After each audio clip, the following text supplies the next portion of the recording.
a significant challenge now is information overwhelm and who to believe and what to do, because there is no one right diet. There is no one right approach. And as someone who's written books, I know that you have to take a position in order to sell a book. I know that as a journalist, you write from an angle. I've moved away from that now because I don't want to take a position that actually ends up with someone reading it and saying, I have to do this to get healthy. I'm like, but that's not true, actually. So it's this weird situation now where nutrition is both really simple and really complex, and we're all just falling down rabbit holes, almost like jumping from one to the other, trying on new things and trying out new diets. So it's almost like learn the art of navigation, learn to read your own body and the cues that come from the own body. In this week's episode, recorded a few weeks ago, I sat down with Amanda Hamilton, a renowned nutrition expert, ex-broadcaster and founder of retreats focused on holistic well-being and women's health. We covered how Amanda's innate curiosity drove her to independently travel the globe, to open a fasting retreat aged 27, create a groundbreaking international TV show, and ultimately redefine what it means to live a truly nourished life. Amanda shares her pragmatic perspective on nourishing the body and mind through real, unprocessed foods, restorative sleep, movement and exercise, and most importantly, learning to listen and trust your own body's cues over external data and trends, and making small edits for graceful aging. Amanda also discusses fasting, food accessibility, parenting, and her wellness reset program. Amanda's journey is one of inspiration and innovation. So whether you're seeking to optimize your well-being, navigate the overwhelming world of health information, or simply learn from a woman who's fearlessly followed her own curiosity, this episode is not to be missed. Now, over to Amanda. Amanda, welcome to the Impossible Network. Thank you for having me. Oh, thank you for making the time on this fine sunny afternoon in Edinburgh and a very cloudy and rainy day in Austin, Texas. Something's happened into the world. That just doesn't sound right at all, does it? No, it doesn't. Yeah, time to move back to Scotland. All right, so let's get started, Amanda. So the first big question is, who are you as a human being? I thought about this, and ultimately, I think the one word would just be I'm curious. I'm curious as to what the hell is going on in life and what this is all about and how to get the most out of it. And I think that pretty much drives everything that I am and that I do. It's interesting. I was being interviewed by another podcaster actually 2 days ago. The tables were turned and asked me the same question, a similar question. And I said curiosity and creativity. I think they're the two ingredients that are going to be increasingly important for anyone going forward in this world. As AI starts to envelop us, if we're not curious individuals, what does it mean for us as AI replaces so much of what we do and our capabilities? Curiosity is the thing that will allow us to retain our humanity. So I think it's really interesting you say that. Yeah, well, it's infinite as well, isn't it? Ultimately, you can be curious about every single thing that happens in life. So there isn't a cap on it. You don't need to have had a certain type of life or live in a certain type of place to be curious. So that, yeah, as you say, that kind of very human, the essence of what it is to be human. I think curiosity, well, it's kept me happy, I guess, and has driven a lot of what I do. But as you say, with AI coming down, AI here and coming down the pipe in terms of how we all live, we want to hold on to those things more closely, I suppose. The second big question is that relates to that is who or what made you, the curious person you are. And it is an interesting one. Is it nature? Is it nurture?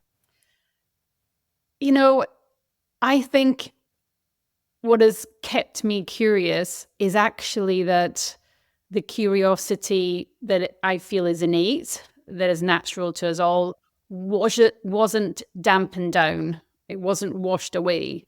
So I've not lost what's there in us all, perhaps as much as someone else who was more helicoptered in terms of their parenting or more intensively schooled, or I was not left to my own devices as such, but I was given a lot of freedom.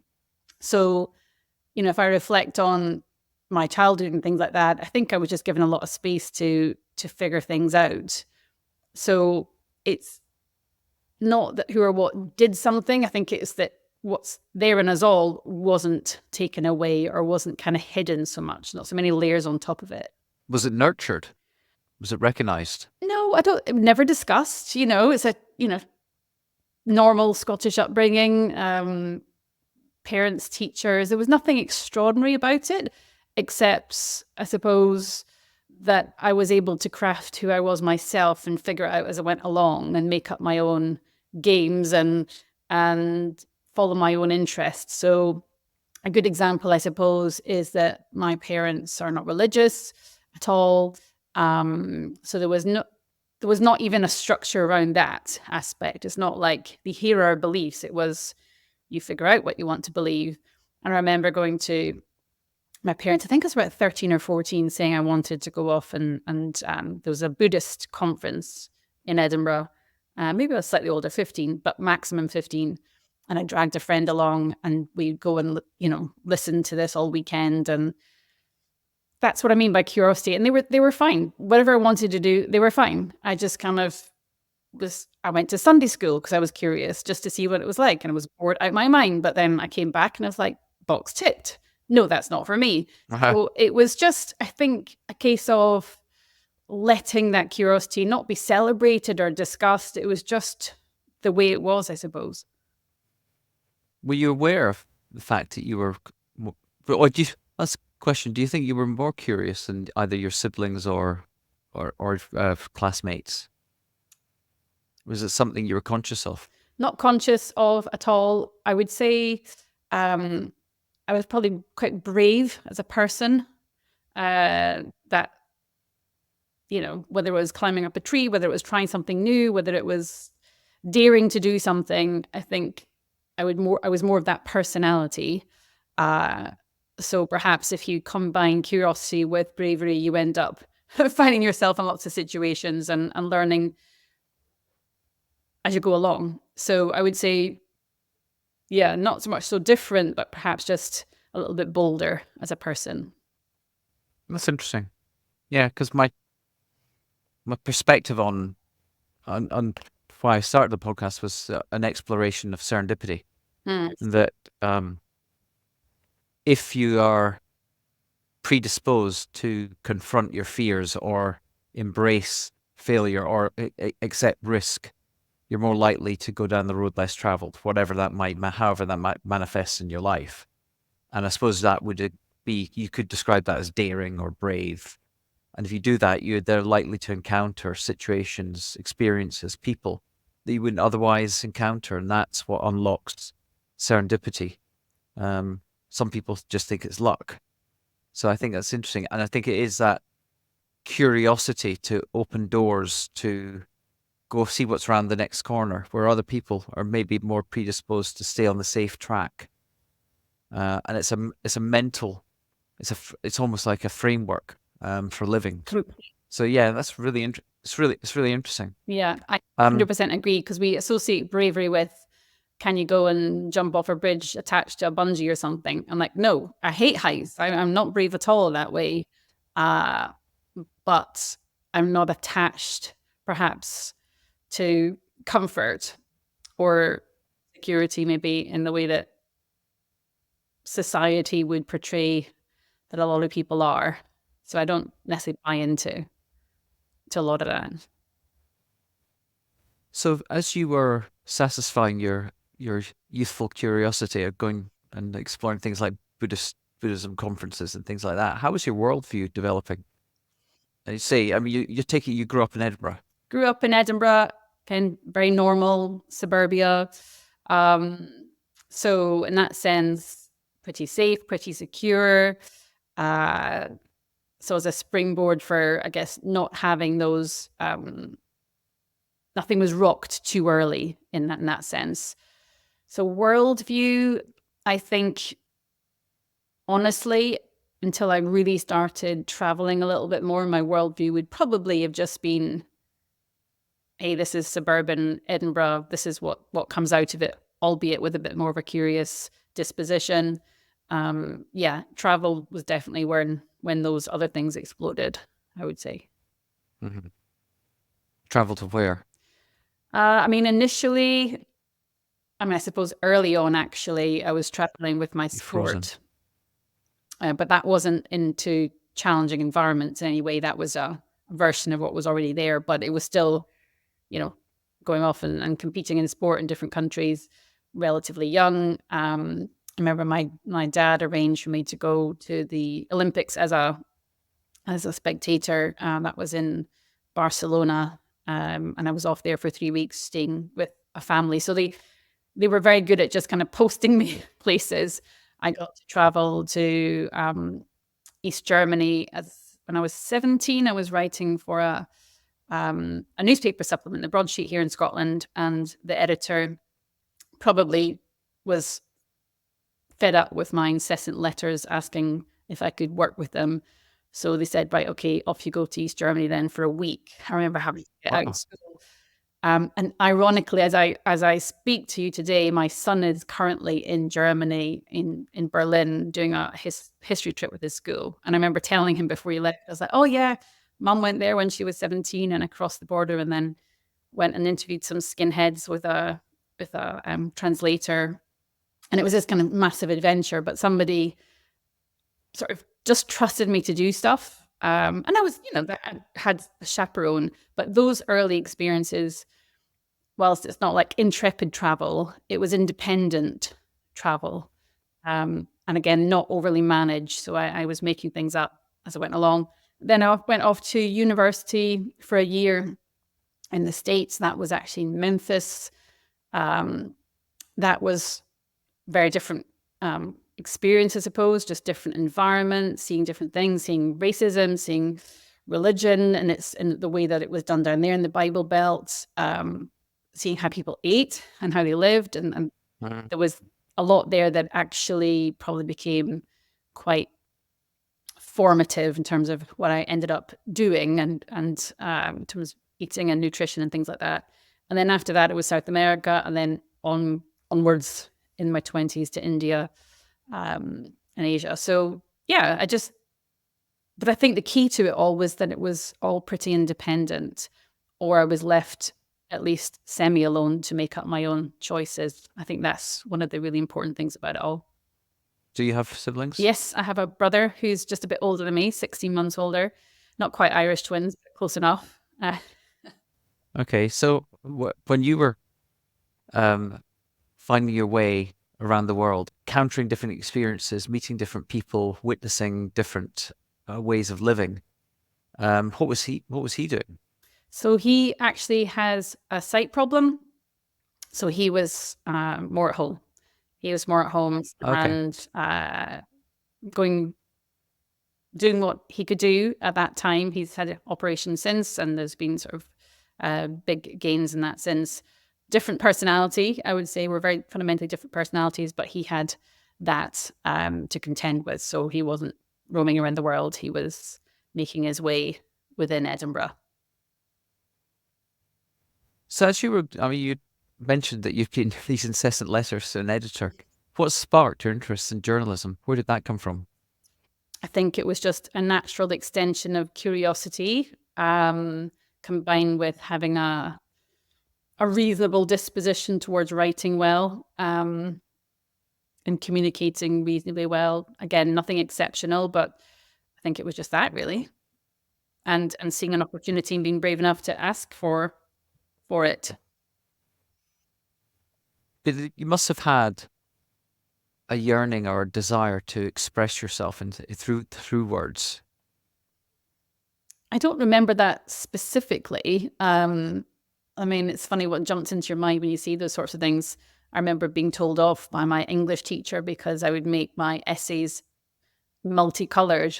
I'd write one bit in green and then another bit in red, another bit in blue. And so I probably drove everyone mad. I think there was probably themes in there, like the green stuff was me talking about whatever it was, can't even remember, nature or something. So express, I suppose self-expression ultimately, but words, I'd say more than other things. I did study art briefly, just, at school. I was, I really enjoyed it, did a bit of sculpture. But no, words were more, I guess, where I felt I could master something there. Uh-huh. So as you traveled around the world, that cemented your uh, objective or goal to focus on broadcast or journalism. I mean, was that quite an intentional sort of path that you took yourself on, or was there? And the reason I ask is, was there something through that experience in East Germany that opened the door to you to find your way into journalism, or did you keep kicking down the doors? I think there was a lot of door kicking. My nickname amongst my friends is the Viking. Like I just if the door's closed, just kick it down, kind of thing. So I think again that's just part of my nature. But no, I think the break, I think, with the journalism, definitely that editor giving me that chance that completely ignited something. I ended up wanting to go and save turtles down in Mexico. And I traveled down to Mexico, and there was a couple of Americans there that had set up a newspaper. And I started working a little bit with them, but it was all a bit shambolic, I've got to be honest. However, the intention was there. And then from then, the step into broadcast was entirely accidental because I traveled back up to the US. And I wanted to do this thing called the season, the ski season. I encountered people that had enough of a trust fund to go off and do a season in Aspen. I was like, that sounds quite cool, but I can't obviously afford it. So let me figure out how to do this. So I ended up basing myself in a youth hostel quite close to Aspen. And the idea was to travel in and out and then therefore have a season from this youth hostel. I persuaded the youth hostel manager or owner to let me effectively be the cleaner, which I was rubbish at. So he soon gave up on that idea. But he let me have some sort of pseudo marketing role, I think. And then to get closer to the action, I suppose, I ended up going and speaking to the local TV channel and taught myself into getting a job with them where I was reading the news. And they let me be a reporter first and then ended up reading the news. And I kind of probably slightly exaggerated what I had done before, as you do. I'm sure they know that I was just a kid trying to figure my way. But again, they gave me a break and it was fun. And that was a couple of months of live television and contending with autocue and news. And although it was like a small town, ultimately, it was news around the Roaring Fork Valley. I always remember the intro and the outro. I got my ski pass. I had my fun. And it was just, I think, people who give young people a break are really important. Because I would have been definitely not the most polished or the best at it by any means. But someone saw something and just let me get on with it, even if I made lots of mistakes, which I did. At that young age, and you're this intrepid traveler around the world. You're not being put off by any barriers. You mentioned Mexico. You mentioned South America. All that. What made you come back to Scotland and settle on and being in journalism? Why not just carry on, live abroad? I didn't have a visa. Ah, well, yeah, of course. Yeah. I think my intention was to try to somehow settle in Boulder or, funnily enough, in like Tucson in Arizona. These places I absolutely loved when I traveled through the States. And just, it was that kind of the early, I guess, setup of those places as quite cool, a little bit hippie. I love the mountains. I love the rivers. So that was actually my intent, but couldn't figure it out. Came back and I got a job basically in Edinburgh. Mm-hmm. And I suppose for the rest of my 20s, it was, well, actually I was going to say the rest of my 20s, it lasted about 5 years back in the UK and then moved to Spain. So it wasn't entirely successful to move back to Scotland at that time, or London, Scotland as it was. This transition away from sort of broadcast journalism to being an entrepreneur, how did that evolve or emerge in your life? And And obviously, when I did the introduction, I talked about the fact you focus on nourishment Hmm. or nutrition, nourishment, life nourishment. During those early days, was that interest, was that emerging in your life? Was there always some sort of interest in food? I mean, obviously, you were badminton. The sport element would have certainly made you focus on health and lifestyle. I would say the year I spent in Tennessee was definitely formed what I didn't want to eat Hmm. and how I didn't want to live. Nothing about the people there who were lovely. It was just the food was kind of shocking to me. But it wasn't until I was actually up and running with an early career in journalism, ultimately in broadcast, that I happened upon going to a nutrition lecture. So yes, the interest was definitely there. I'd actually looked at it previously to see what I could do in that space, but it seemed very limited because it was kind of dietetics or health promotion that sounded very rigid within the framework. So that didn't appeal. And that just sparked it again. And at that time, nutritional medicine, it was called then, was in its infancy, I suppose, just beginning. Things are much more established and completely different now, but that was early. I did that alongside work in terms of that training. And then that took me to age 27. And then I decided to leave my my life in the UK and the Hmm. security, and basically drive to Spain to set up my own company, which was based on fasting retreats. So I'd learned enough, or as I saw it then, learned enough about nutrition, got my badge, and that was the bit of it. The fasting in particular really interested me. I'd done quite a lot of fasting on myself. So that's where I did, age 27. Yeah, just packed up the car, sold up, and drove to Spain. I mean that. I mean, intermittent fasting is sort of like de rigueur now with certain lifestyles and internet celebrities. You were early. I mean, how did you come upon fasting at that time when it wasn't really in the mainstream, Yeah, in the it wasn't consciousness? in the mainstream consciousness. It's in a lot of fasting is built into things like yoga, for example, not in the intermittent fasting way, in a more like a what we'd call now a fasting mimicking way or a block fast, going on a retreat. I did quite a lot of that on myself, but also when I spent a bit of time in India and was doing retreats there, where actually you're fasting, but it's more about the mind than the body actually. But that was another strand, I suppose, that came later. Um, I what I loved about fasting was how quick the results came. And what I witnessed and what I studied and what I learned, both from what I could kind of pull from texts and what I was hearing from naturopaths principally that were doing this, is that it's universal in its application, which made it feel very fair. It's free. You just stop eating, or you start eating in a certain way, in certain patterns. And it just felt like I'd stumbled upon something that was kind of miraculous, that's inbuilt in everyone, and nobody kind of knew about it. So, or people weren't really doing it unless you were in these kind of pockets of either kind of extreme people that were kind of living in a more extreme way, or I guess with religion, of course, that are fasting months and things like that. But this was a bit different.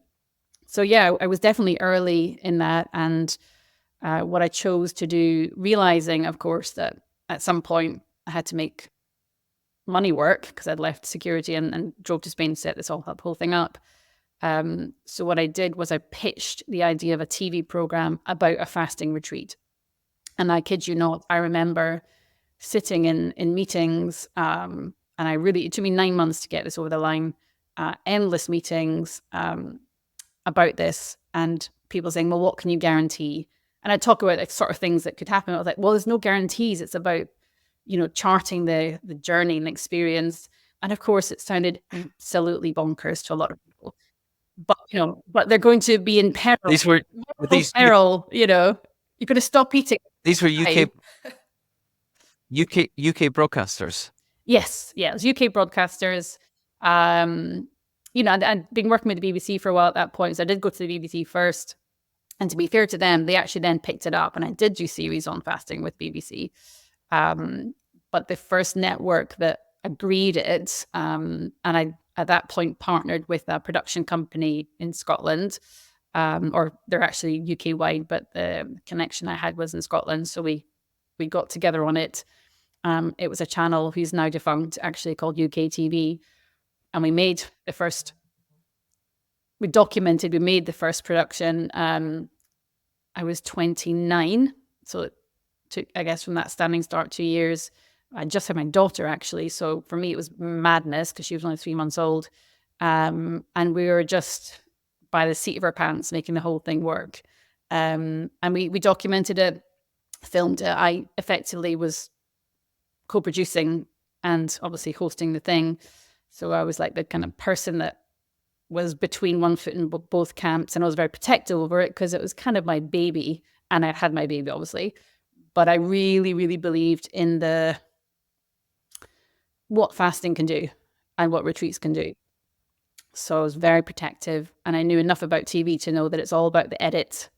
So you have to be really careful. So I sat in on the edits, really, really kind of on it and all over it. And it was a wonderful team, actually, that we ended up with, because we went on for years and years and years with the same team. And what happened was that program was called the Spa of Embarrassing Illnesses, because it was all about somebody with a chronic, incurable condition, say psoriasis, all over their body, within a week of fasting, and then the follow-up of about a month of nutrition work, it would go. And these stunning visual transformations were happening. And of course, this, for me, I knew this would happen because I had learned it, I'd studied it, and I was witnessing it all the time because I was running retreats myself. So the great thing is I knew that we were up against it. I knew we were up against it to explain it. So I thought, let's just document it. Let's just evidence it. And we ended up going to 22 countries with those series. And it got picked up. Eventually we did the BBC. So that was huge, actually. So if someone's got an embarrassing illness, let's say it's extreme psoriasis or something that they're very conscious of, is it the diet that's changing, or is it the actual fasting unlocks something? What's the mechanism through which the transformation happens? Well, there's many strands to it. It's not one thing, and there's a bit of a domino effect. So the actual process of a sequence of fasting mimicking days, as we call it now. So you don't need to have nothing at all. You just need to get to that level where your body's triggers this thing called autophagy, and you start almost going into self-repair mode in an accelerated fashion. Which is how long? How many hours? Until you start burning ketones, really, as part of your fuel source. He's getting to about 36 hours, maybe 40 hours for some people. Depends on how someone eats before then. And then you have to stay in that. But there's ways to optimize it. It's very individual. There's a real art and science to the whole thing. And ultimately, that's what I've done for 23 years now. But I know that everyone's a little bit different. So there's always a little bit of tweaking. And I still do this. It's still my job. I still have the same business. I still run retreats all the time because I love it. So you get them into that state, and the body is like a changing of the guard. It's like a different, and ultimately in the gut, a different set of microbes come along and actually start to heal the lining of the gut. Because when that's hyperpermeable or leaky, as it's often described, then you can just be triggering and re-triggering because you're almost having an inflammatory response to things that are leaking out that shouldn't be leaking out into the bloodstream. So it's like you go down to the root cause and you're able to help the body help itself.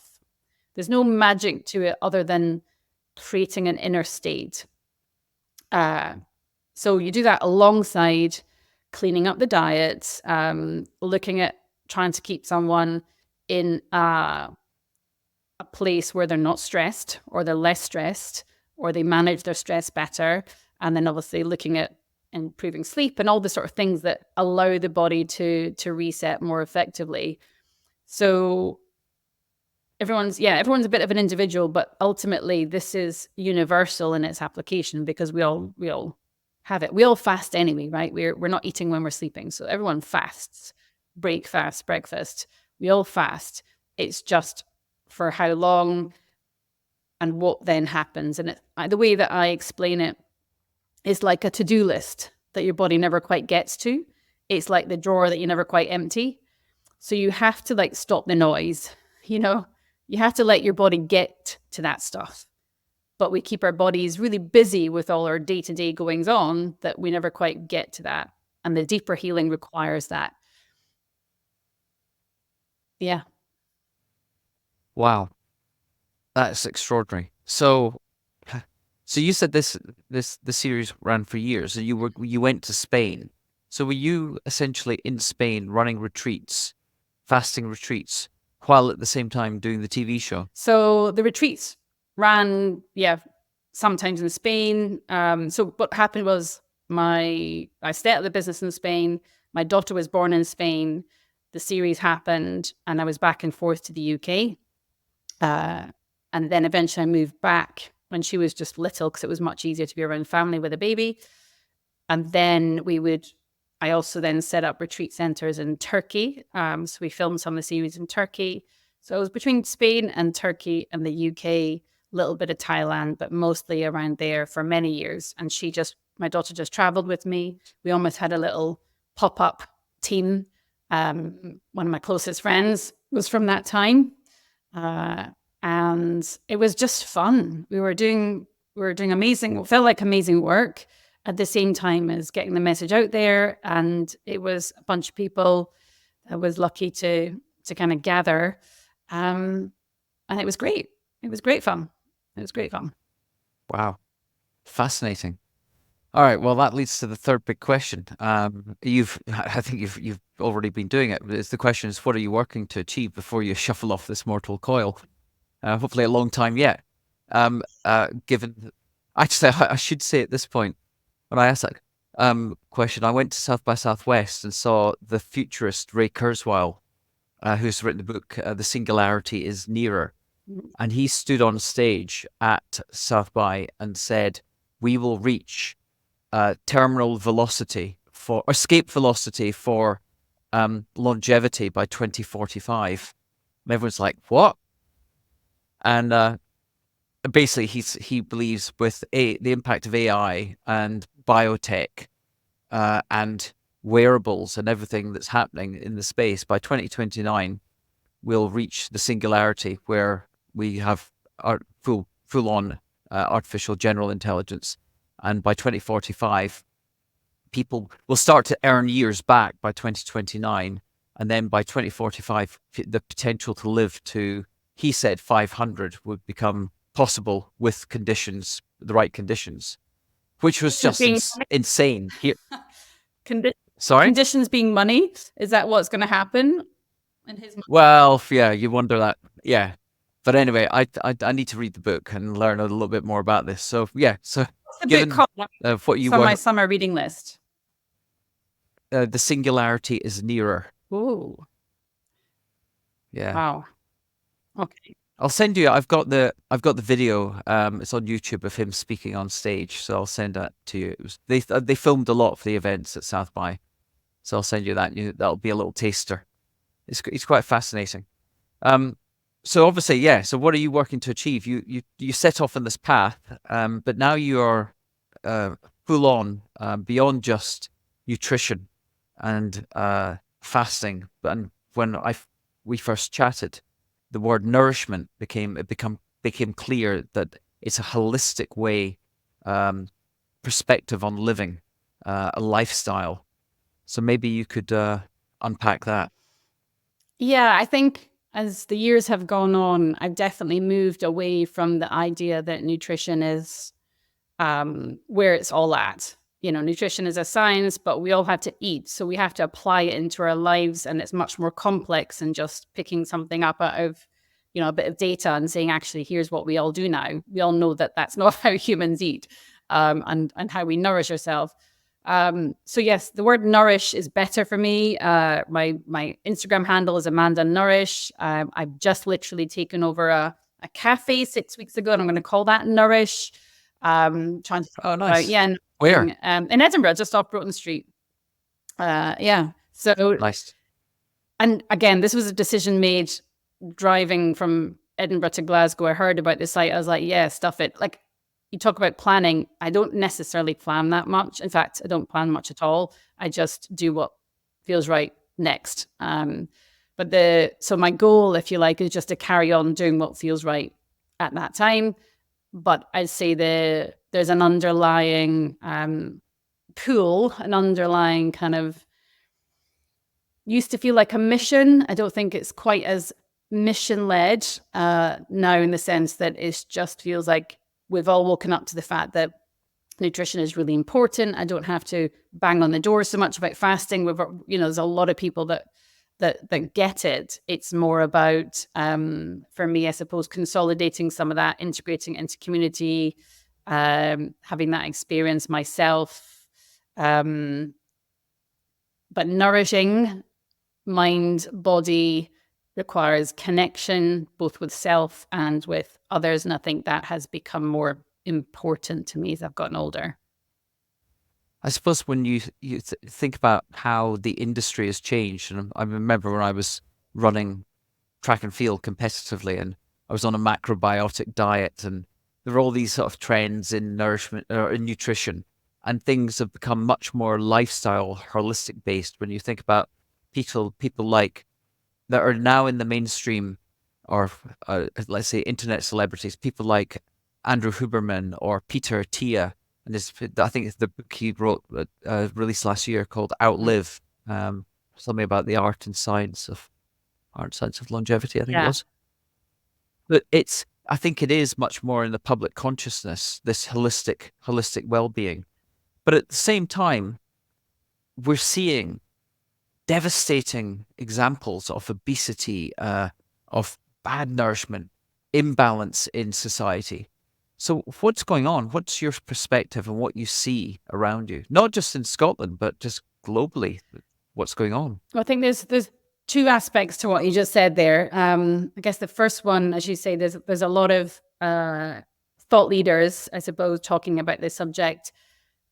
Personally, my little bit to add to that is I think that whilst we're going down the high tech route with all the wearable technologies, and I know that you wanted to touch on that later, perhaps, for me, it's like that high tech, high touch. We need to be really human and connect with self, be able to navigate things ourselves, self-reflect in order to journey through that whole aspect of health and wellness properly or well or optimally. I don't think it's all about the tech, which I think is a lot of it where it's going.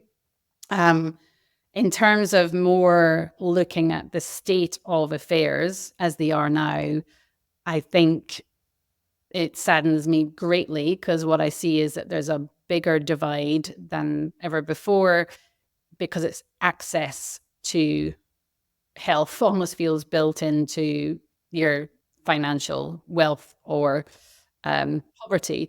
So access to good quality ingredients is simply not available to everyone. So here in Scotland, for example, depending on where you live, you can either walk down a high street and that just be full of takeaway food and fast food, with a convenience store, if you are lucky, selling a few items, all of which will have a long shelf life and not in any way be good for your health and wellness.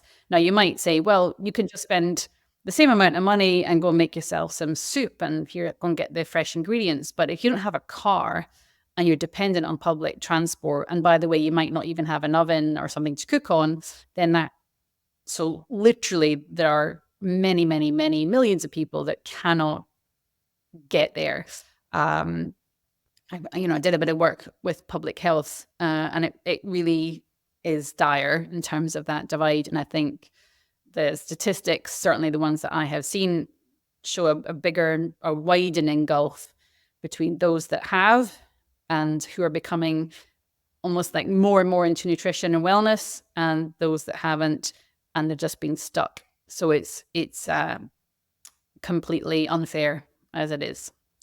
I remember spending time when I spent time in Turkey. It actually really struck me, and more laterally Sardinia as well. So what I saw there is that the marketplace, like it used to be in Spain as well, the marketplace that sold all the the produce, whether you were rich or poor, you got the same produce.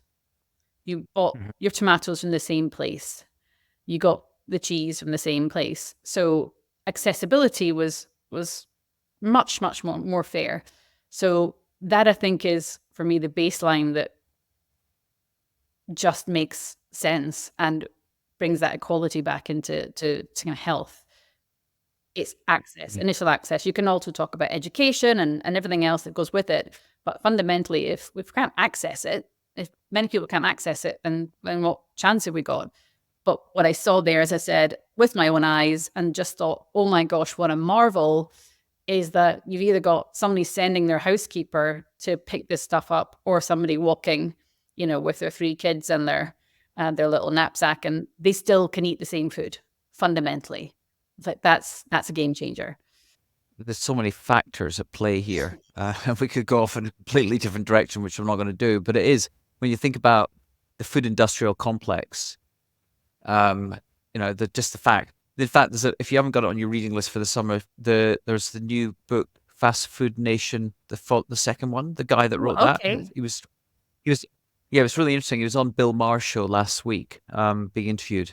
It looks like a really interesting book. Yeah, so put that one on your list. But yeah, I mean, I can see it here as you travel through Texas. You can be coming across these amazing little farmers markets, but at the same time going down through certain towns, and it's just fast food strip malls and stuff. And thinking, that food insecurity that must come from, there's they have the money to buy, but they don't have the access to the fresh foods. And what this guy was saying last week on Bill Maher is, even when you go into, and this is here, but I'm sure to a certain extent it's similar in the UK as well.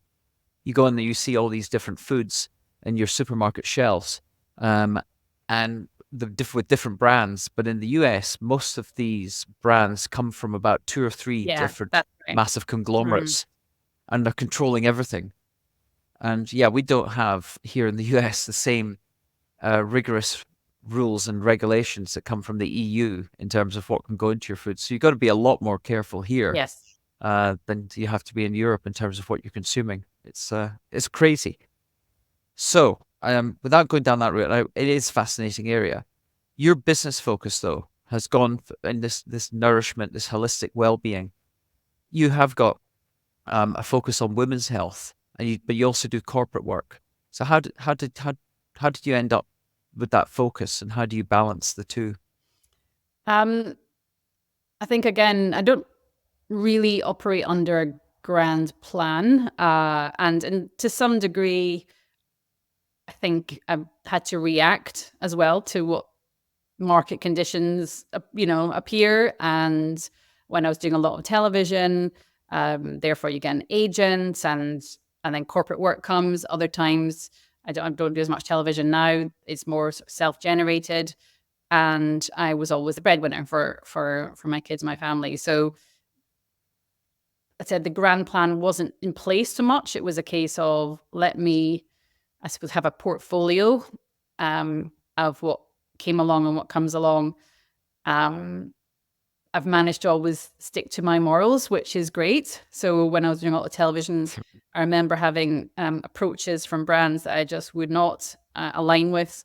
And I think that was pretty disappointing with my agent at the time, because those were always the well-paid ones. But it's just a case of, in this sort of industry, I suppose, and probably just my personality type as well, I just like to have the mix of different things going on. So I do like working with corporates. I had a big client yesterday out of the US, actually, gave a global Zoom to their employees. And that was brilliant. It was just lovely to work with a team that were very forward thinking in terms of what they wanted to give their employees for wellness. It was fun to work with a really Quite enlightened. yeah, and a really sort of tight team. Like I was appreciating how well organized everything was, and it was just quite soothing actually, to not have to DIY everything. It was lovely. And they were just very good people. So that was a lot of fun. So when that comes along, if it's a good fit, it's actually just really enjoyable.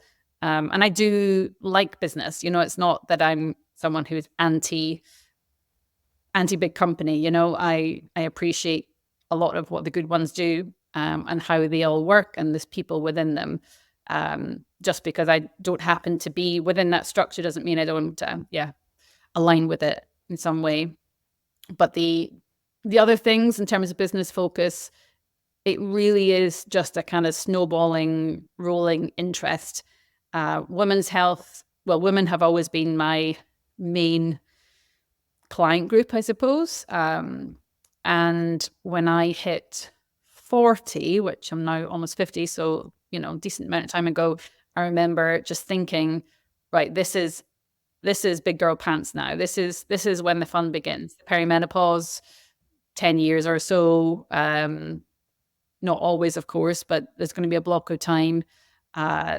Menopause transition. And I'd been working with women throughout,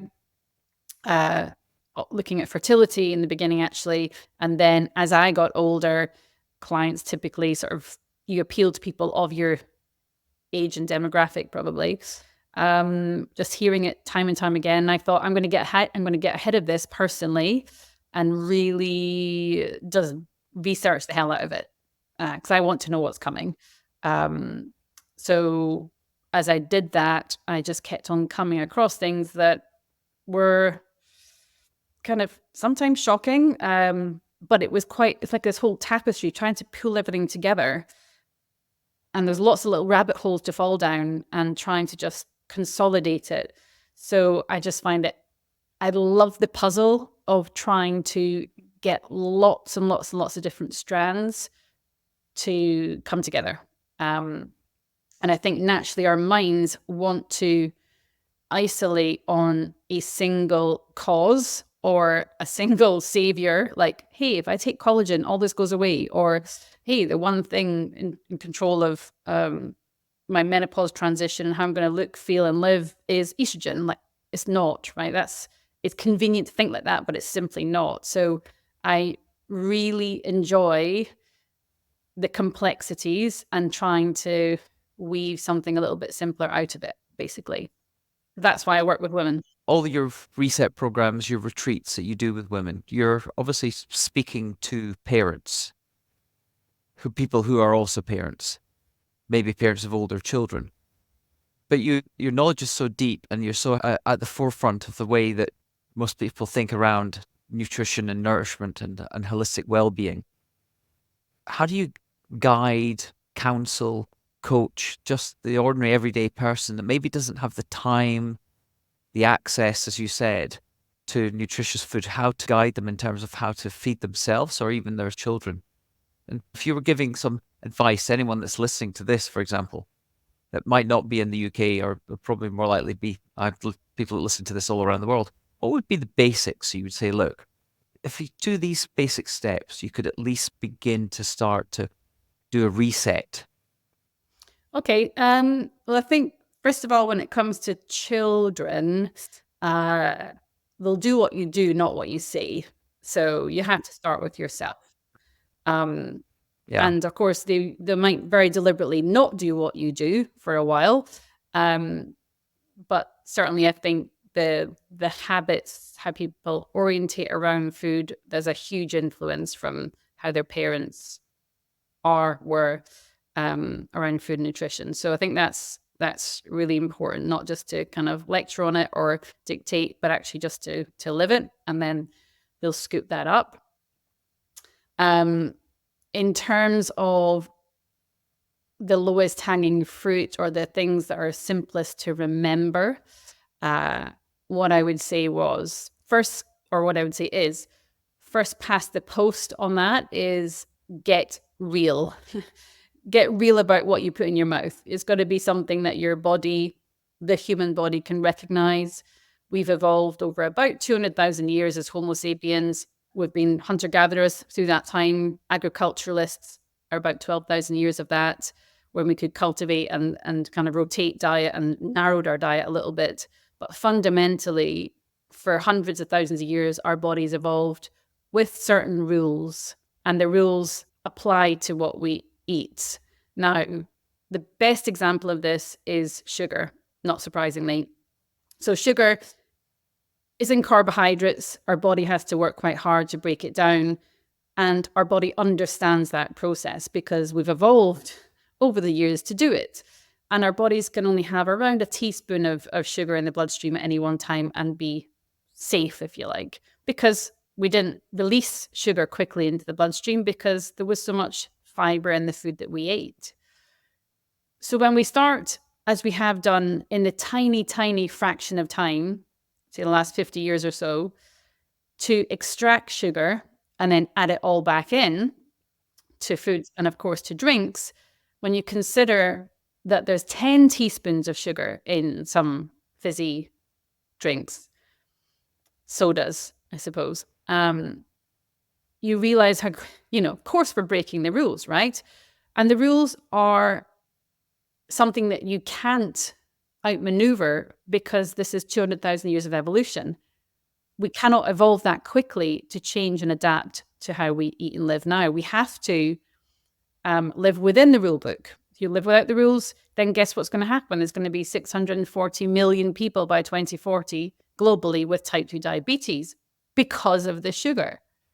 So we can't break the certain rules. And it's like driving your car backwards. Like, it's not going to work. You're going to crash. So there are just certain fundamentals. So the closer a food is to its natural state, the better. Unprocess your diet. That doesn't mean everything has to be raw by any means. It's just, can you recognize what it says in the label? If you can't pronounce what it says of what you're about to eat or drink, you probably shouldn't be doing it. Yeah, simple stuff.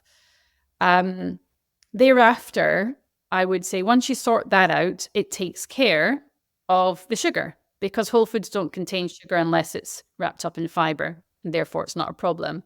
You can then get a bit more sophisticated and say, okay, well, protein is really important to have every day, but that doesn't mean it's a protein powder or a protein bar.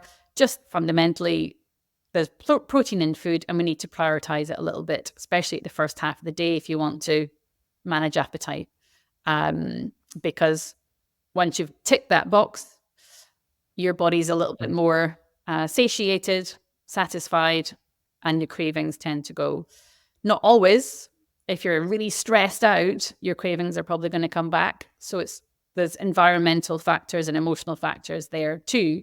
But what I often say to people I'm working with is you can't stop cravings. You can't stop liking sweet things. The environment is very much currently working against us. Like we're this foreign object almost in this new world, and our bodies don't know what to do with it. So we just got to try and realign with lots of things about how it is to eat like a human being should eat, but also realign with things like the circadian rhythm, night and day, light and dark. There's a really interesting field called chrononutrition about the optimum time of day to do certain things according to your diet, when you digest better, when you handle sugar better, all sorts of fascinating things like that. But fundamentally, guess what? Getting up and getting out into daylight tells our body and our brain and our pineal gland that we can be more wakeful, thus allowing us, when it becomes dark, to fall asleep more easily. Melatonin, serotonin link.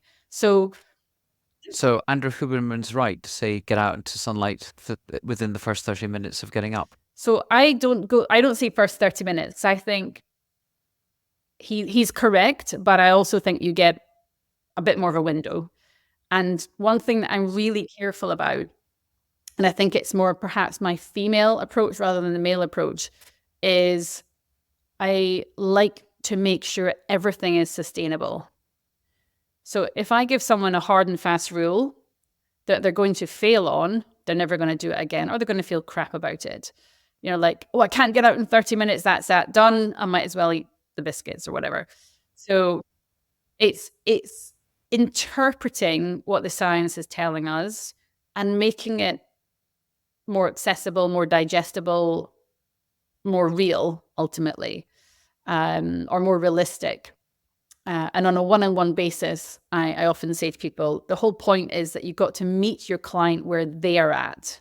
You have to listen and not like just put your ego or your preferred route to getting someone healthy. You don't just project that onto them. You have to listen first and figure out what's going to work, and then almost like pick and choose what to start with. I mentioned earlier, or you mentioned earlier, wearables. And I've got my Whoop band, and I've got my Apple Watch, and I've got my Withing scales, and I have my 23andMe data, and you've got all this, and increasingly we're going to have even more connectables over the next few years. That's giving us information around our unique characteristics. How long will it take for us to move beyond this world of what we think are these quick fixes, and we think that we do this, you're making a step in the right direction, but the basic fundamentals maybe we haven't fixed. And at the same time, we've got all these, you mentioned going to ketosis when you're doing the fasting. We have the keto diet, the paleo diet. We've got plant-based. You've got Paul Saladino on Instagram talking about the importance of eating meats. And you're like, you go, who do I believe? I'm overwhelmed with all the potential to have this scientific approach to how I live and what I eat. And then it becomes like, it is overwhelming. Yeah. So how do we cut through all that overload of information and data? We have to learn to orientate from within ourselves. So, you mentioned wearable technology. I've got to say, I don't even wear a watch. I have none. I wear none. I don't refer to it. I don't use it. But I do observe myself and observe my energy and kind of see what I crave. And as long, well, I don't crave things like chips or whatever, but I think that's the only option, really, because not the biggest challenges, biggest challenges, things like access to healthy food, but a significant challenge now is information overwhelm and who to believe and what to do, because there is no one right diet. There is no one right approach. And as someone who's written books, I know that you have to take a position in order to sell a book. I know that as a journalist, you write from an angle. I've moved away from that now because I don't want to take a position that actually ends up with someone reading it and saying, I have to do this to get healthy. I'm like, but that's not true, actually. You could do this, but then there's lots of other things you could do. So it's this weird situation now where nutrition is both really simple and really complex, and we're all just falling down rabbit holes, almost like jumping from one to the other, trying on new things and trying out new diets. So it's a case of how do we find our peace with that and be able to navigate it. So it's almost like learn the art of navigation, learn to read your own body and the cues that come from the own body. Now, you have to get to a kind of base camp before that happens, right? You crave according to what you previously ate. So there has to be a degree of health or healthy food in the system before that's going to work.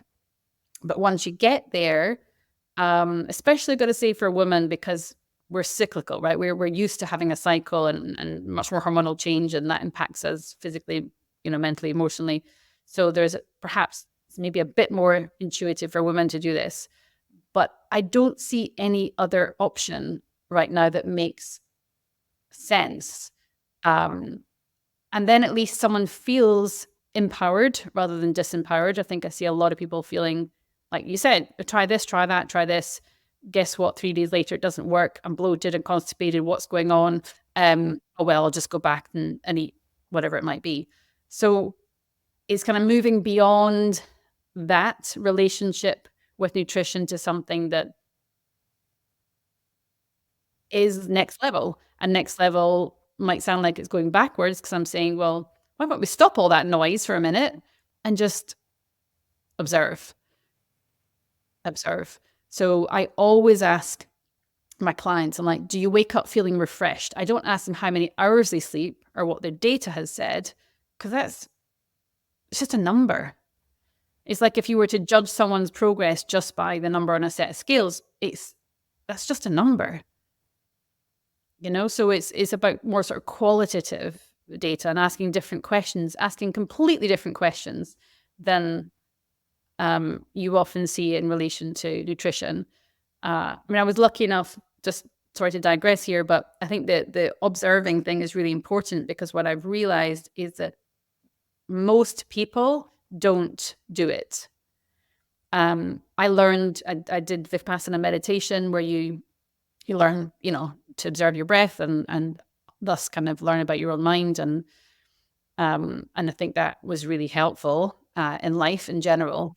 So when I'm trying to get someone to be a better navigator within themselves, you've got to teach a little bit of those skills, I think. So the kind of mindful aspect of eating and self-monitoring, without the requirement always for technology or reports on how things are going. It's like, well, how are you feeling? Yeah, I think it's interesting because there's a paradox. The more good data we gather, the less understanding we have, because you can get caught up with the data and lose sight of, as you say, of how you feel. Completely. But it's also 'Cause seductive. Data makes us think we know what's going on.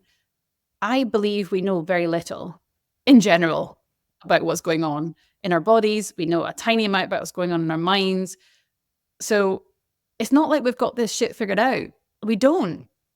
Like, we know little bits and it's fascinating, but the reality is we can't know everything, and we're not anywhere near knowing enough to make these kind of black and white style decisions. So I come at this challenge from a different perspective, I would say. you said you ask people how they feel when they wake up. How important do you view sleep in relation to your nourishment coaching that you give people? Yeah, it's really important. It's kind of a superpower, really, high priority. But being pragmatic about it, you've got to be careful that you don't make people feel like they're failing if they don't sleep well. There's a journey towards that, and if someone's very stressed, or if they have a young child, or I don't know, they live in somewhere noisy, they're not necessarily going to easily find that. So it's really important. Great if you can get a solid 7.5 to 9 hours most of the time. If you don't sleep well one night, repay that sleep debt the next night, and you can recover. Don't wait until the weekend to catch up on sleep. There are fundamental shifts in hormones that will dictate appetite, dictate your metabolic health, that change within just a few days of poor quality sleep. So really important. Lots that can be done quite easily to do that. But I would say synchronizing with light and night and day is something that's probably missed a lot from the conversation. I guess perhaps not with the neuroscientists now talking about it a lot, but certainly what I saw in the UK was that we were all focused on maybe some supplements or magnesium or melatonin and access to that, but actually, hey, our bodies can do it themselves reasonably well with a few basic conditions. So, but yep, I'm a big fan of sleep. Wow. Okay. So yeah, don't be looking at your phone and having blue light late at night. All that sort of stuff. The wind down is important for sure. Trying to, not toss and turn. How you eat as in the run up to sleep is important. Not overwhelming your digestion, not having too much alcohol. That can make you fall asleep, but your quality of sleep is going to be diminished. Lots of kind of simple strategies, but definitely what I find with a lot of women in particular, menopause, things like that can really disrupt it. And from anyone with a young child, obviously, they can be massively disrupted with sleep. A lot of what you talk about is just almost feels like universal common sense. Absolutely. Yet at the same time, you've been at the forefront of pushing the boundaries around holistic well-being and nourishment. Where do you see things going over the next 10 years or so? Potentially with, as AI has an impact on the data that and the fact that we might be able to track our own individual biomarkers and understand more about, even applying the common sense, we might learn more about ourselves. Are there any things emerging that you're aware of or sense that how things might change as we move forward?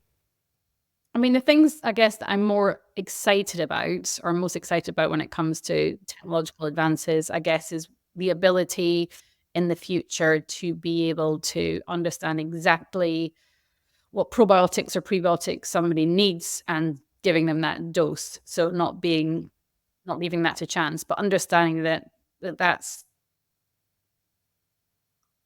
quite a way off.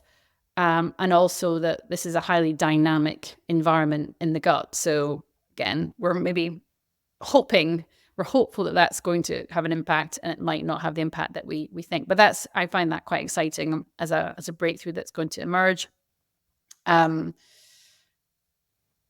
Over and above that, I've got to say, for me personally, I'm still hunkering down and saying, you know what, I think we need to have the ability to self-reflect and self-regulate more, because it's this information overwhelm, data overwhelm, overanalysis is going down one track. And I think, again, maybe it's a case of working with what you've got. I'm very naturally pragmatic, and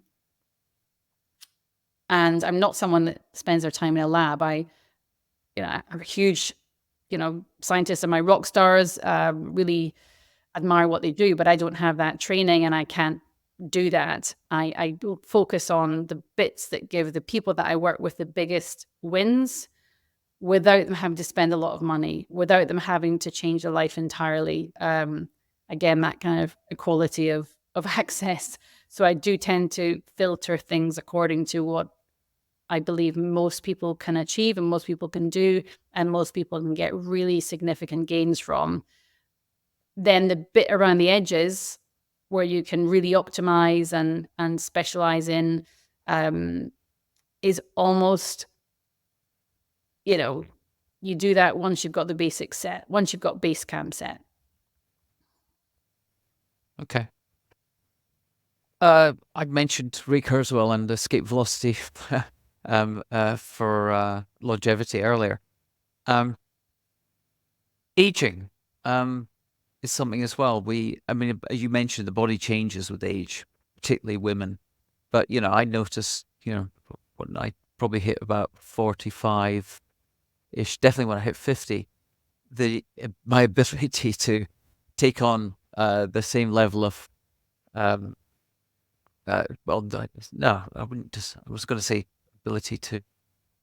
It's actually what I could eat. It was what I could drink, even what my liver could, I had not digest, process, and the calories that I knew that I was consuming had radically changed. It was almost like, not overnight, but I could see the difference.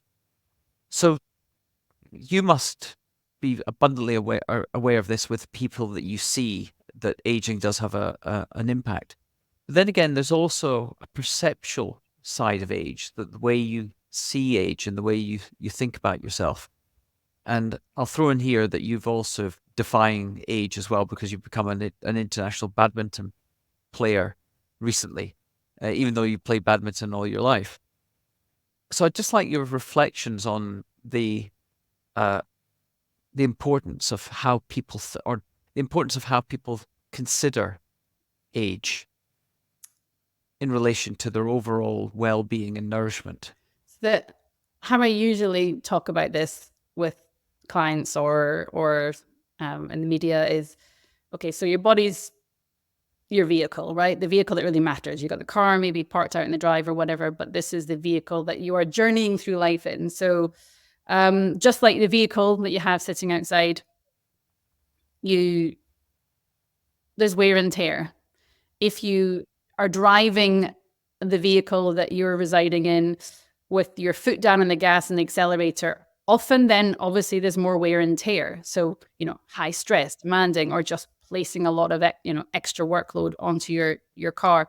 What vehicle were you born in the beginning? Are you a Fiat or are you a Ferrari? We have to have a bit of self-awareness in the beginning. Some of us thrive or survive better in high stress environments. Other people, they just simply don't. So who are you to begin with and what suits you best? We're not all the same vehicle either. And then if you imagine we're in our vehicle, just like a car, on a 3-lane highway. And I use this one for women when we talk about the menopause, and we're traveling along. Obviously, as we are journeying through life, there's wear and tear, right? There's wear and tearing in the system, And one of the most fun descriptions I've heard of aging, appealed to me anyway, was someone who said, okay, so what happens with our immune system, for example, the stem cells like the SES, who can, you cut your thumb when you're 3 and your thumb tip will regrow, your stem cells will make that happen. That's not going to happen at 50. They're gone, or they're diminished, greatly diminished. And then you've got your cops, your kind of day-to-day warriors, people, your traffic cops or your police.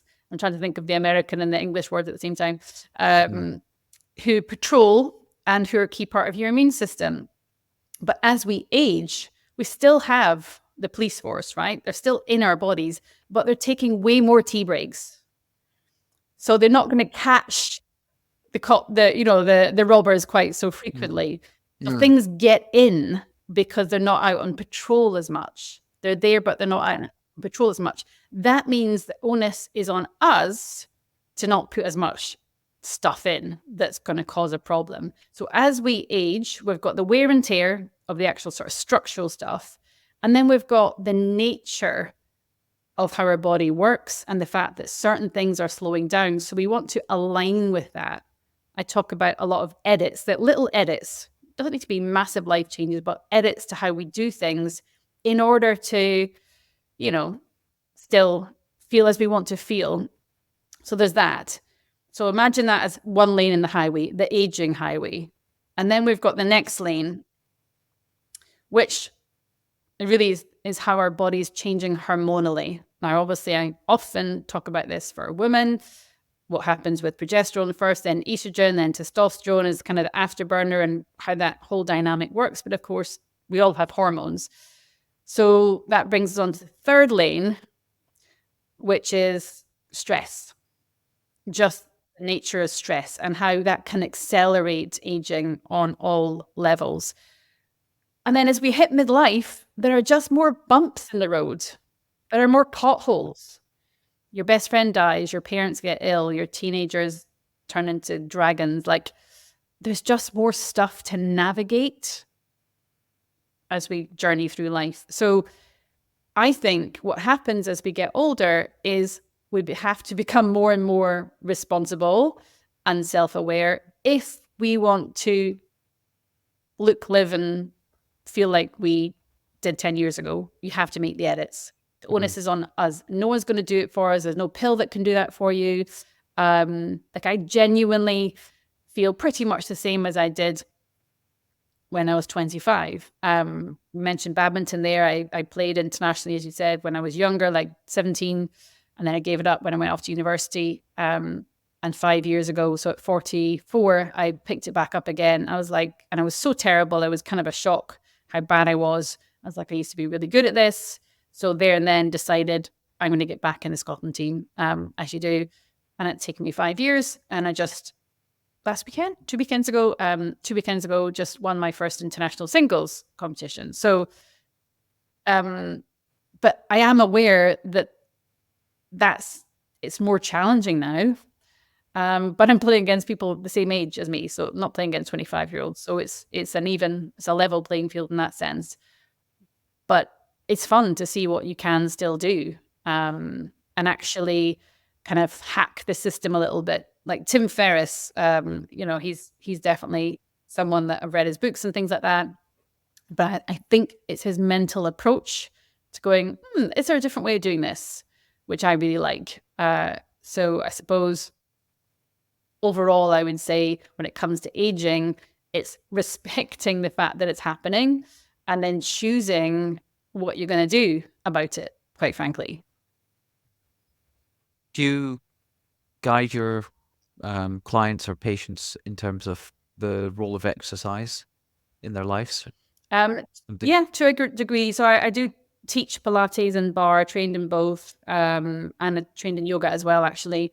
So I can instruct on those things and sometimes build it into some of the programs. And I certainly teach it when I'm on retreats and things like that. And then more generally talk about, okay, in terms of cardiovascular needs, the baseline for that, optimizing that, but I don't go into like personal training plans and things like that. But I think exercise is medicine, movement is medicine rather than exercise, actually. And being able to enjoy movement, enjoy how your body feels when it moves, is really important. Like really important. So preserving that, I think, is one of my key goals. Not winning. I mean, winning a tournament was really fun and really gratifying, but going for a walk with the dog on the beach, like that's the peak. Okay. Aside from your, I mean, you've written. I should have mentioned earlier the book. You've got a book published, the G Plan Diet. You're very active on Instagram and YouTube. So if people want to follow you, they can obviously follow you there and sign up to your programs. Is there anything else you would want people to be aware of that you're doing just now, or things that are coming up? I mean, the Women's Reset is our I'd say our holistic program that I put together with a team that includes an excellent women's health nurse. So she's from the NHS actually, and she's just brilliant. We've got a mindset coach there that's become increasingly important. Other nutrition experts in the team, and then in a way that is a community. So it's an app-based community, but we connect on Zoom and chat, and that works really well. And that's just a rolling subscription ultimately. But all the menus and everything, as you can imagine, are designed by me. And then I have more programs that are focused on a shorter amount of time, like a sprint. So say you've got to base camp and then you want to really push it. Those programs are called Body Transform. That's either working with me directly or in small groups. I like group work. I like community-based or group work, whether that's 2 people or 6 people or 60. I love the dynamics of a group and how that just takes its own sort of form after a while. So those are the 2 programs I would say I do most. If you happen to be in Edinburgh, give me a couple of weeks and I'll have the actual food site, the actual real life place you can go and order a Nourish smoothie and a Nourish salad and get your Nourish detox kit and go off and do that at home, or down in North Derrick where you and I met. So yeah, I'm moving things from just online to something a bit more tangible, I guess. But yeah, programs online are very much obviously in terms of what I do on a more global basis. That's where I'm at most of the time. And just so I'm clear, that isn't just women. You would actually take on would you ever run a group where there's males and females? Yeah, with Body Transform, that's not just women. And my clinic, again, if someone's wanting to work on something specific, I can work with men for sure. A lot of the corporate work I do, we've done sort of breakouts just for men's health.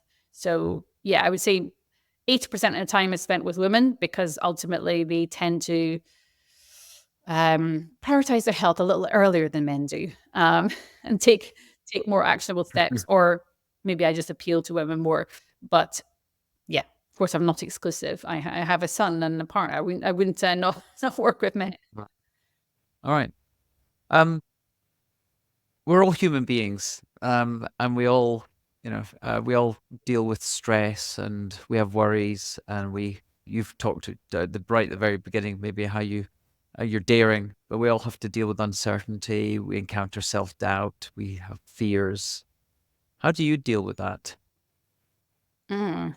Gosh, it's a good question. I'm trying to think of scenarios, like real life scenarios. So, recently I was in a sporting event, as we mentioned earlier, and I was nervous. So just like anyone else, really nervous because it meant something to me and I worked really hard for it. I just dealt with it by training my mind for it, I suppose, playing through scenarios and just getting the work done. So, and not shy away from hard work. But in terms of the broader thing of maybe imposter syndrome or the role that I have versus other people. So if I'm at a medical conference, for example, where it's all, doctors and whatnot, definitely in the past and earlier on in my career, I would have felt like they have more training, they have more letters after their name. How can I contribute here? And it was actually, I was at a functional medicine conference and I was a speaker. It was a really key moment for me in kind of recent times. And Jeffrey Bland, he was called, he's a doctor, and many people refer to him as the founding father of functional medicine. And we'd all said our piece, and I tried to explain my take on it, which was really quite different from pretty much what everyone else was saying, which was more about protocols and X equals Y. And I'm kind of like, well, no. So I tried to convey that. And at the end of the conference, he was asked by a member of the audience, what's kind of the most important thing you've heard here today? And he actually said it was what I said. And I was actually quite emotional. I was like, oh my God. Oh my God. Wow. So I think that really helped me say, you know what, I really do have a position here, and to be less intimidated by lots of letters after someone's name. We've all got a role to play. And if my role is actually being the contrary, the person who comes from the other angle and kind of shines a light on something else, that's cool. But also I think as I get older, I just don't care as much about what people think. I just less. It's good advice for anyone. I just care less. So someone can have their opinion. That's their business, not mine. I'll do me. They can do them. Just throw in there, because you could talk about your children, and the way you reflecting on your curiosity as a child. What do you actively do to guide them, nourish them as children, and to guide them on a path to become rounded, confident, daring, independent adults? Well, I believe they're all, both of my kids, and I have 2 older stepchildren from my ex. They're all unique. They're on their own journey. So I'm not trying to necessarily say everyone has to be daring or has to kind of do what I did or take my route. I've been lucky enough, and I think there is a dose of luck in all this, to be able to give them a really good education. So choose schools wisely, and I've been able to invest in that. And that's been something I really wanted to do as a parent. So I've kind of given that base, I suppose. And then I've been really selective about where I lived in terms of the environment that they were going to grow up in, both the, air quality, landscape, what people are mostly like. So I guess the values that come from living in a certain part of the world. So I kind of made that choice very deliberately. And then I suppose I just trust in the fact that from time and space and love, they'll figure it out. And they'll ask me when they ask me. I don't really craft anything beyond that, I suppose. Okay. What would you say principles do you say are important to you, or do you live by? I mean, treat others as you'd like to be treated yourself. It's The golden rule? yeah, the golden rule, I suppose. Yeah. That's probably the main one ultimately, because if you think about what that does, it impacts on everything. But also, I suppose I just feel grateful for the chance to be alive. So if you're buying, if every day is a bit of a bonus. I lost a very, very dear friend, and she was in her early 40s. And I think that was, again, one of those defining moments in life. You're just like, I get a chance to live. Every day has to be, no, every day has to be spectacular, but I feel grateful every day. So I don't want to waste my time. Okay. Who or what inspires you? Well, she did. She was an amazing human, and she did inspire me. She was probably one of the, regardless of the fact that she ended up dying way too young. She was someone that just was exceptional as a human. So she really inspired me. Other than that, I wouldn't say there's been one particular person or place or anything. It's just life inspires me. Daily interactions inspire me. All sorts of random events, serendipitous things happen, and that is incredible. So I wouldn't necessarily pinpoint one or two things other than, again, an exceptional person along the way. But yeah, keeping an open mind helps pick up on all those marvels each and every day, right? Aside from your book and your channels and all the content you create, is there any book or content that you would recommend people consume or read that would help them live a more nourished life? Golly, I mean, I did think about this question. I mean, a book that was quite important for me, because I'm naturally someone who's got a lot going on, was a book called The One Thing. And it was just that the message in it was very helpful for me, which was basically get the deep work done in the beginning of the day when your mind can really do that type of work. So kind of be maker, then manager in the afternoon. And it almost gave me license to put a framework around what I knew worked for me. So that, on a very practical basis, was just something that definitely helped. But in terms of other books, I wouldn't say there's been one that's a breakthrough. I read all the time. I think it's more a case of reading your own thoughts, listening to yourself. The stories you tell yourself, I'd say, are the most important stories to get your head around. What about life hacks? Is there anything that you would recommend people do that would have a quick impact or a significant impact on the way they live? Say no more often. Do what makes you happy. I don't think that's a hack. I think that's just a kind of way to live. Align with nature as much as is possible in terms of how you eat, how you move, how you interact with the environment. Again, not quite a hack, but in terms of these short, quick wins, I think that's kind of the biggest one. Okay. Any documentary, show, movie that you've seen that you think people should be aware of and watch? See, I'm a terrible consumer, really. I spend much more time in my own head than I do consuming media. I don't shop very much. Like I just not my thing. I suppose not specific to nutrition in any way, but I'm trying to think of something I actually enjoyed and moved me. Was the documentary My Octopus Teacher? Was it? Just something for pure enjoyment. Oh yes, Yeah. yeah.